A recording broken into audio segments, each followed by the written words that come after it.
Hello guys, welcome back to other video. আজ আমি reaction করব প্রজাপতি 2 এর অফিসিয়াল ট্রেলার, যেটা আজকে রিলিজ হয়েছে দেব এন্টারটেইনমেন্ট ভেঞ্চার্স থেকে, এবং দুপুর 3টে নাগাদ এটা রিলিজ হয়েছে। এবং আমরা যদি আগের বছর দিই খাদানে, তাহলে ওরকমই হয়ে গেল সিনেমা রিলিজের দু তিন দিন আগে ট্রেলার রিলিজ। তো যাই হোক না কেন, দের আয় পর দুরুস্ত আয়। তো যাই হোক, আমরা এখন এটার উপর রিয়াকশন করব। ডেসক্রিপশনে লেখা আছে অপেক্ষার অবসান, এই শীতে পারিবারিক সম্পর্কের উষ্ণতায় প্রজাপতি উড়বে সকলের ভালোবাসায়। এবং এই সিনেমাটা অ্যাজ ইউজুয়াল আমরা জানি 25 ডিসেম্বর ক্রিসমাসের দিন রিলিজ হচ্ছে সিনেমা হলসে। তো চলো আমরা এখন এটার উপর রিয়াকশন করি। বাই কথা হবে সব রিয়াকশনের পরে। এবং তোমরা এই ভিডিওটাকে লাইক করো, কমেন্ট করো, শেয়ার করো, চ্যানেলকে সাবস্ক্রাইব করে বেল আইকন অন করো, যাতে সব করে নতুন ভিডিও নোটিফিকেশন তোমরা সবার আগে পেয়ে যাও। তো চলো স্টার্ট করা যাক।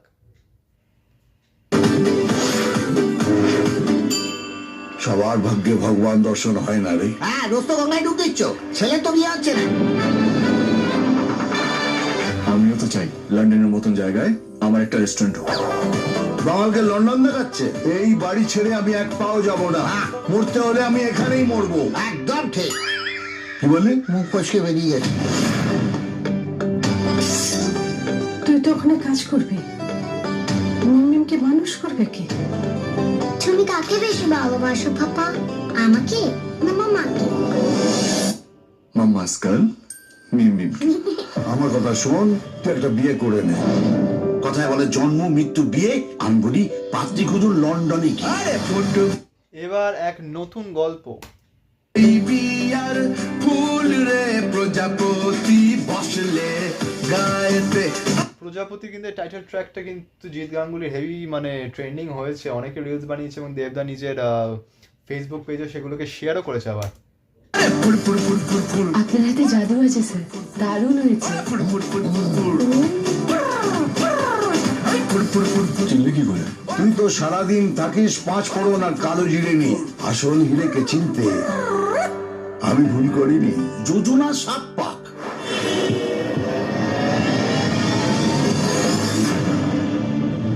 ভাই, আমার নাম সাকিবুল হাসান জন্টু। অনির্বাণ চক্রবর্তী। সারে ধরি তারে আর সারি না। সত্যি করে বলো তো মা, তোমার শরীর কি হয়েছে? আমিও তো চাই বাবা, তোমাদের এই বয়সে তোমাদের ভালো রাখতে, তোমাদের খেয়াল রাখতে। যা করছো ভেবে করছো তো? ছোটবেলায় কি বলতাম মনে নেই? দেওয়ালে পিঠ থেকে যাক, নিজের স্বপ্নকে মরতে দিবি না। তোর বাবা এখনো বেঁচে আছে। থেমে যাক যত সব কথারা, আর কমে যাক। তোর বাবা রাস্তা থেকে শুরু করেছে, তুই রাস্তা থেকে শুরু করবি। মা, তুমি তো একবার আমাকে জানাতে পারতে, হ্যাঁ? নাকি বিয়ে হয়ে গেছে বলে আমি এতটাই টল হয়ে গেছি? তুমি তোমার সবটা দিয়ে এখানে চলে এলে, একবার বুঝতেও দাও। আর একবার দুজন মিলে একসাথে লড়ে নেবো। বাবা মাকে ভালোবাসার মতো ভালোবাসা পৃথিবীতে আর জন্মায়নি এখনো।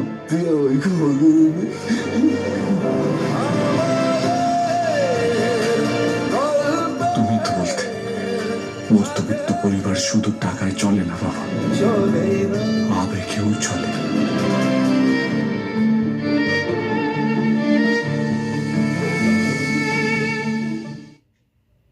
ডান এবং জাস্ট খুবই একটা সুইট স্টোরি। টিজার দেখেও বোঝা গেছিল এবং ট্রেলার দেখে আরও ভালো মতো বোঝা গেল যে দেবদা, যে তার সঙ্গে বিয়ে হয় ইধিকা পলের, এবং তারপর তার লন্ডন শিফট করে, নাকি আগে থেকে লন্ডনে থাকতো, শেফ ছিল দেবদা, এবং সেখানে কোনো রেস্টুরেন্টে সে কাজ করতো।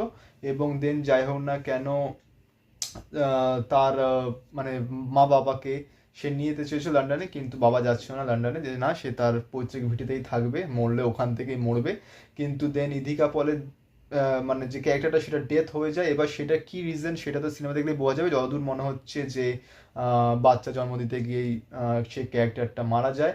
এবং দেন দেবদা নিজে একা সিঙ্গেল ফাদার হিসেবে মেয়েকে বড় করে, কিন্তু দেবদার যে মা বাবা, তাদের একটাই চিন্তা যে সে কাজও করবে, মেয়েকেও সামলাবে, এটা পসিবল না, তারা একটা বিয়ে দেওয়া উচিত যাতে সে মুভ অন করতে পারে। কিন্তু দেবদা করতে চাইছিল না। দেন মিঠুন চক্রবর্তী, যে দেবদার বাবার ক্যারেক্টার প্লে করেছে, সে আসে হচ্ছে লন্ডনে, এবং সেখানে সে দেবদার সঙ্গে যে একজন কাজ করতো একটি মেয়ে, তাকে দেখে তার ভালো লাগে এবং সে এটাই মনে করে যে তার সঙ্গেই তার ছেলের আবার বিয়ে দেবে। এবং এইসবই চলতে থাকে। এবং তার মধ্যে অনির্বাণ চক্রবর্তীকেও দেখানো হয়, এবং অনির্বাণ চক্রবর্তী ক্যারেক্টারটা দেখেই বোঝা যাচ্ছে যে একটু নেগেটিভ ক্যারেক্টার, কি সাকিবুল হাসান ঝন্টু সামথিং দ্য ক্যারেক্টারের নেম। এবং সে কোনো না কোনোভাবে কিছু না কিছুভাবে দেবদার থেকে সেই কাজটাকে ছিনিয়ে নেয় অ্যাজ এ শেফের, এবং দেন সে একদম ফ্রাস্ট্রেটেড এবং ডিমোটিভেট হয়ে যায়, এবং দেন মিঠুন চক্রবর্তী তাকে সাপোর্ট করে এবং বলে আবার স্ক্র্যাচ থেকে স্টার্ট করতে, মানে আবার জিরো থেকে স্টার্ট করতে, এবং সে আবার জিরো থেকে স্টার্ট করে লাইক ক্লাউড কিচেন যেগুলো হয় না নর্মাল, আমরা এখানেও দেখতে পারি নর্মাল ভ্যানের মধ্যে খাবার বানানো এবং সেখান থেকে সার্ভ করা ক্লাউড কিচেন টাইপের সে আবার স্টার্ট করে, স্ক্র্যাচ থেকে স্টার্ট করে এবং আবার জার্নি শুরু হয়ে যায়। এবং খুব একটা মিষ্টি গল্প, এবং যেটা আমরা পোস্টার দেখতে পাই যেখানে দেবদা, মিঠুন চক্রবর্তী স্যার এবং বাচ্চা মেয়েটাকেই দেখানো হয়, হাইলাইট করা হয়। মেন স্টোরিটা এদের তিনজনকেই ঘিরে, এবং এই তিনজনেরই মেন লিড বলতে পারো। অ্যান্ড ক্রিসমাসে রিলিজ হচ্ছে, এবং যেটা আমি আগেও মানে কিছুক্ষণ আগেই বললাম এটা রিয়াকশন করার আগে, যে প্রিভিয়াস ইয়ারেও 2024 খাদান রিলিজ হওয়ার 2-3 দিন আগেই ট্রেলার এসেছিল, 2 দিন আগে ট্রেলার এসেছিল। সেখানে তো একটা টেকনিক্যাল ইস্যু ছিল, ওরা ডিলে হচ্ছিল। এবছরও 2025 ক্রিসমাস মানে সিনেমা রিলিজ হওয়ার 3 দিন আগে, আজ 22 তারিখ, 25 তারিখ সিনেমা রিলিজ আগে জাস্ট ফিল্মটা ট্রেলারটাকে রিলিজ করা হয়েছে। আমার মনে হয় ট্রেলার রিলিজের ব্যাপারে এই যে অলসামিটা দেব এন্টারটেনমেন্ট ভেঞ্চার্সে, সেটা একটু সরানো উচিত। আমার মনে হয় 1 সপ্তাহ আগে, সিনেমা রিলিজ হওয়ার 1 সপ্তাহ আগে অ্যাটলিস্ট ট্রেলার বার করে দেওয়া উচিত, যাতে একটা মাউথ পাবলিসিটি, যাতে একটা সময় থাকে, মানুষ যাতে দেখে, মানুষ যাতে বোঝে, এবং তারপর তারা ডিসাইড করবে সিনেমা দেখতে যাবে কি না। জানি দেবদা অনেক বড় নাম, কিন্তু তবুও ট্রেলার দরকার সব কটা সিনেমারই। তো যাই হোক না কেন, best wishes for this film, and মানে প্রমিসিং লাগছে।